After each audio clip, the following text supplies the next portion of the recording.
Hey guys, welcome back to my channel.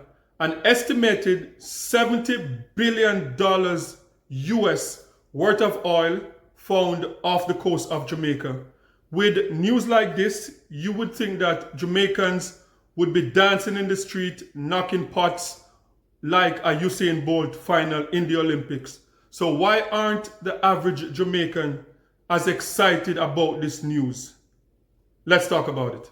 Of oil and gas at the Petroleum Corporation of Jamaica. Good morning to you. Morning, How are you? Not too bad. Morning, Empress. Morning. Let's get straight into it. We've been hearing that there's some oil has been seen in Trelawney.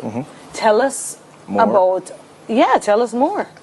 With regards to the find in the discovery in Trelawney, it's one of the indicators of the petroleum system that we have here in Jamaica, and we've been trying for the better part of 60 years to try and encourage persons to explore in Jamaica, and we've been able to, over the last 4 years, locate areas onshore where we can say for certain that we have found indicators of oil.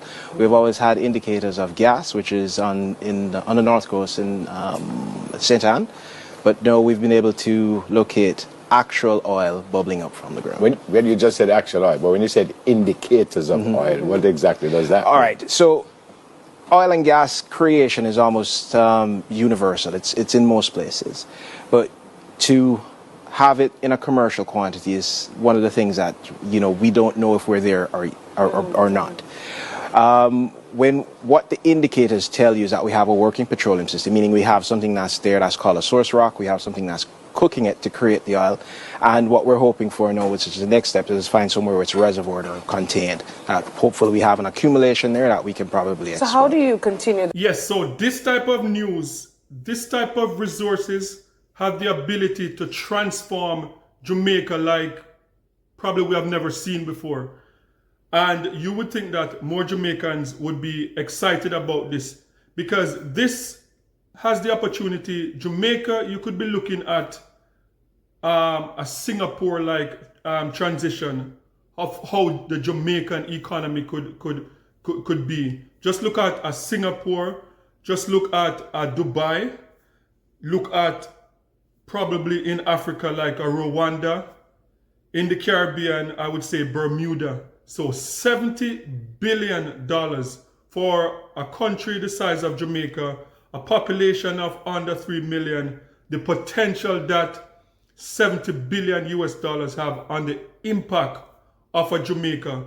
We could be looking at a Jamaica that has, like, in terms of a cultural relevance on the world stage, in terms of athletics, in terms of music, just culture in general.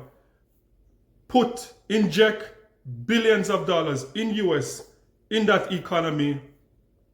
Just imagine the impact that it could have on crime, the reduction of crime, the average Jamaican becoming like a developed country, like taking Jamaica out of this perceived third world status.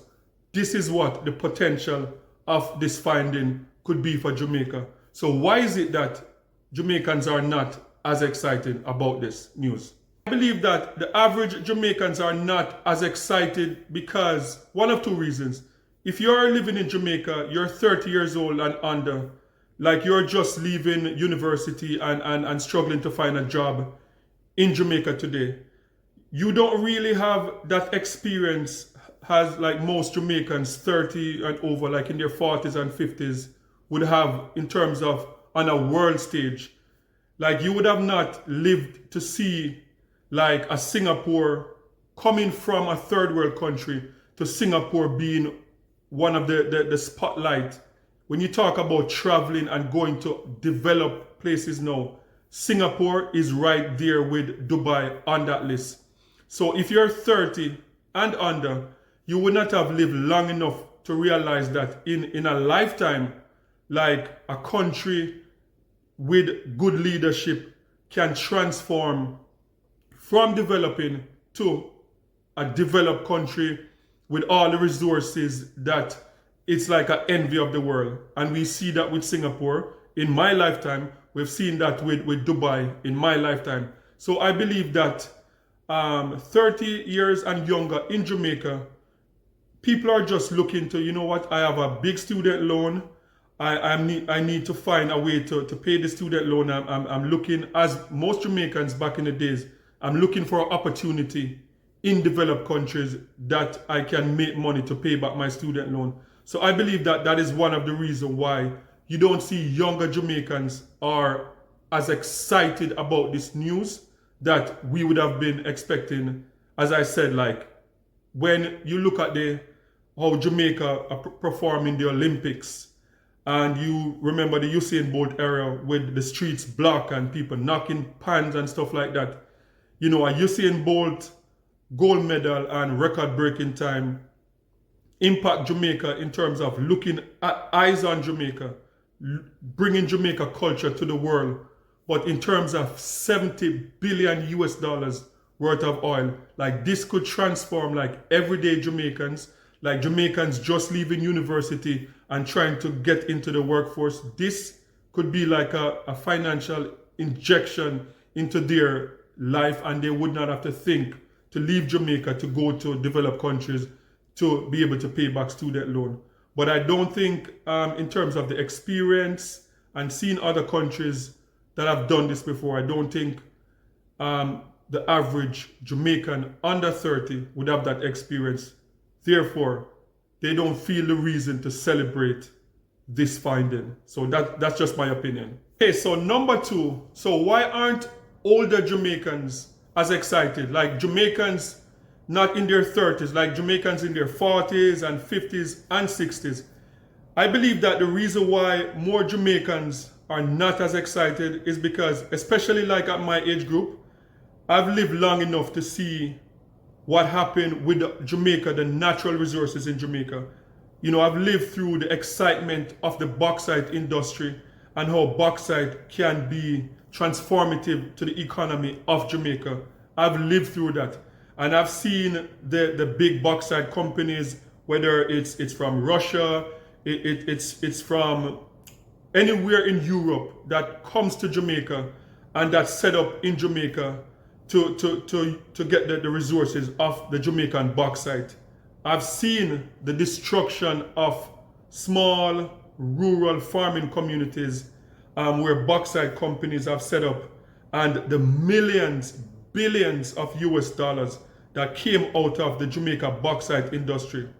And when you go back to those communities in Jamaica now, when you go to Clarendon, when you go to you name it, any bauxite mining areas in Jamaica right now, what you will see is just still poverty, still devastation. In that time when bauxite bauxite mining was such a big thing in Jamaica, for most of us, like especially myself, I thought that when you go to a place like Clarendon and when you go to, because of the bauxite development that's going on there, you would see like malls going up. You will see communities transforming because those bauxite companies are high-paying jobs, and you would see developed communities with nice houses, shopping centers, restaurants, but nothing like that happened. We've seen billions of dollars leave Jamaica and go to other countries where the shareholders from those bauxite companies made billions of dollars. So I think for Jamaicans in my age group, don't seem to be excited because we're looking at $70 billion potential worth of oil, and however long it takes for them to set up and to start retrieving that oil from offshore, we are not as optimistic because we have been burnt from the past, where all the resources that comes out of Jamaica, and when you look and you see in the news that it's a British company, and we know the history of Jamaica and the Brits and how all of the stuff that the natural resources, not just Jamaica, but in Africa also, the natural resources just taken out of the country, and we don't see development coming out of our natural resources. And I did a video a few months ago about Guyana with Exxon, and in the finding oil in Guyana, like the excessive amount of in the billions of oil that they found in Guyana also. And we saw a lot of controversy coming out of that with, I think it's Exxon, that the company that's responsible in Guyana, and the inflated costs in which they quoted that would cost the company, cost the government to retrieve the oil. And we saw that the Prime Minister, that they found out and they called them out on it, and they had to come out and issue an apology, and the blame was put on some accounting firm for what they say was an error. For Jamaicans, we don't know if we can trust our government enough to find any error in if there was such thing to happen. We don't trust our government because Jamaica have a long history of corruption. And the Jamaican people, as I said, we have seen it in bauxite, we have seen it in sugarcane, we have seen it in all of these industries that could have transformed the Jamaican economy, but still Jamaica remain like a violent country with a lot of poverty when all our resources are extracted and taken abroad. So for me myself, I am trying to be optimistic as a Jamaican. I'm trying to be optimistic that this time will be different. I am trying to be optimistic that an Andrew Holness government would strike a good deal for the Jamaican people. We don't want to see that $70 billion split into like a 95% for the Jamaican economy. Just imagine if 20 years from now we're talking and we are told that out of that $70 billion, that $65 billion went to the company that extracted that oil and only $5 billion to the Jamaican government and to the Jamaican economy. Just imagine 20 years from now, we are seeing people that work on that oil rig not being able to have like decent housing, creating generational wealth for their kids and their grandkids. Just imagine that. So I think that is why we are very skeptical. But as I said, I'm hoping that this time is different. So guys, let me know in the comment section, what do you think is going to happen to this oil? Do you think they're going to be able to set up shop and start extracting oil soon in Jamaica? Are you hopeful? Do you think that this could change Jamaica?